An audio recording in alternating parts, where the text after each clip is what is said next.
Welcome back. This is All Angles. Well, the country's Olympic and Paralympic athletes are being honored this afternoon. A parade for the medal winners, starting from the Union buildings, will culminate with an award ceremony in Boksburg this evening. Star swimmer Tatiana Schoenmaker and surfer Bianca Buitendach brought home gold and 2 silvers. Team SA's Paralympic team fared even better with 7 medals. Mahlangu added 2 golds to the total. eNCA's Hloni Mtinkulu and Morena Mutupi will bring you updates throughout the afternoon. And Hloni, thank you for your time. We are awash. We are a nation always awash with bad news, always worried about corruption and crime and all of these issues. But from time to time, it's important to pause and celebrate those who actually go out of their way to make us proud. Tell me about this tour. I understand now you are in Kempton Park, Boksburg area.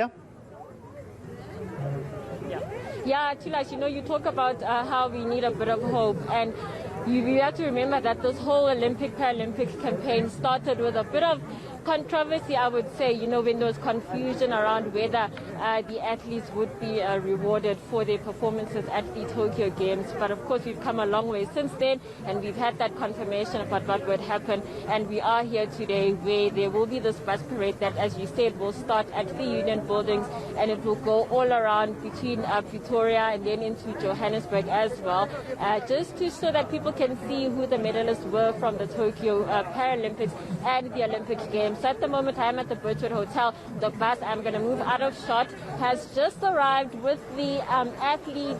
It's an athlete banner on the bus. So you've got Cheryl James to begin with, and then you've got Peter Dupree, you've got Bianca Buitendach, you've got Tatiana Schoenmaker, Mahlangu, Andrew Neves, as well as Luzanne Kusia, who won 2 medals at the Tokyo Paralympic Games. So it's a labeled bus, and the athletes have just gotten on, actually. It took a bit of a while to get everyone on. There's a lot of excitement with everyone kind of excited about what's happening, but the bus parade is about to start. We are going to pick up Tatiana and Ntando at the HPC in Pretoria, which is their base, and then the tour will officially get going. But as you say, it is a little bit of hope that the athletes are offering to South Africans during what some would say are dark times. Just tell me about the energy around this tour, Hloni, because, there was a sense of we don't celebrate the Paralympians as much as we celebrate, say, the Springboks, for example, when they've done us proud at the World Cup in 2019, or even, by comparison, with the Olympic teams. Yeah, and when you think that the Olympic Games ended and when the Paralympic Games ended as well, it's been a while since the Games ended.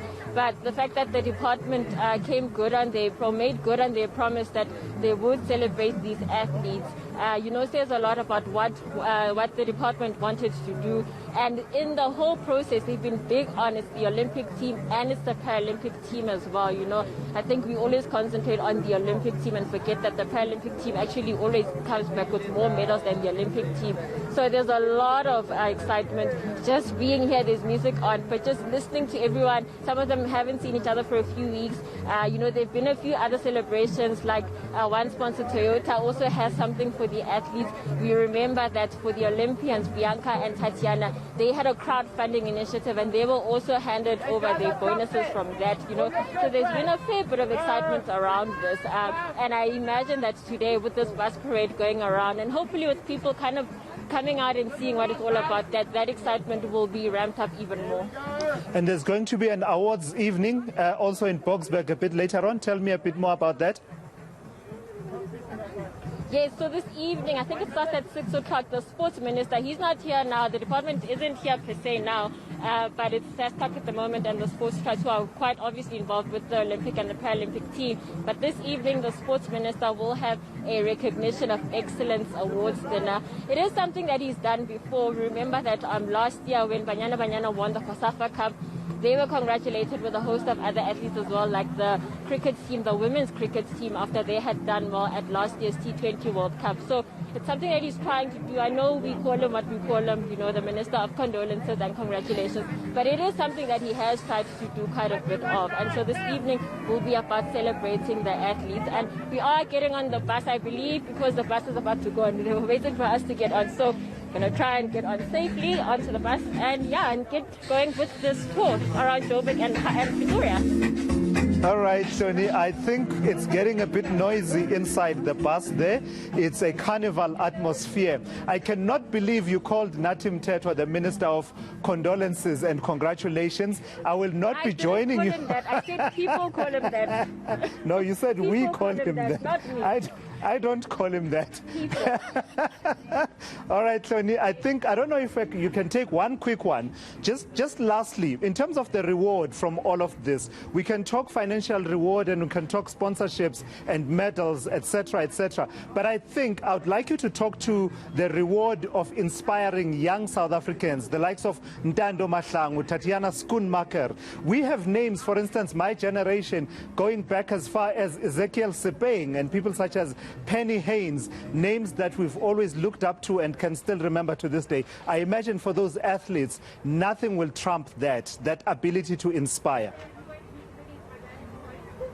Yeah, and when we talk about that, of course, remember Tatiana Schoonmaker and winning in the breaststroke, that it had been the first time since Penny Haynes in 1996 won a swimming gold medal for women, So, and she was talking about that, and everyone was talking around that as well.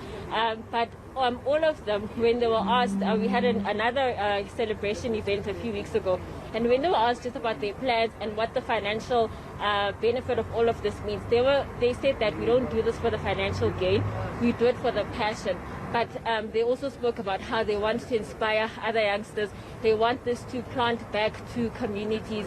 They spoke about some of them trying to have like an academy, like a swimming academy, where other youngsters can come through and learn how to swim. And Ntando is very big. I mean, he's only 19, but he's already talking about things like that, about inspiring other children. And he's actually quite an inspirational figure, actually, within the Paralympic movement in South Africa. So there is a lot of that amongst the athletes beyond, as you say, the financial gain that this all is about today. All right, Hloni, you are in the fun bus, the party bus. Let's leave you there to continue with that tour. That's eNCA's Hloni Mtinkulu there with our Paralympians and our Olympic team, people who have come back from the Olympics as they do that tour, and they are being recognized, which is absolutely great.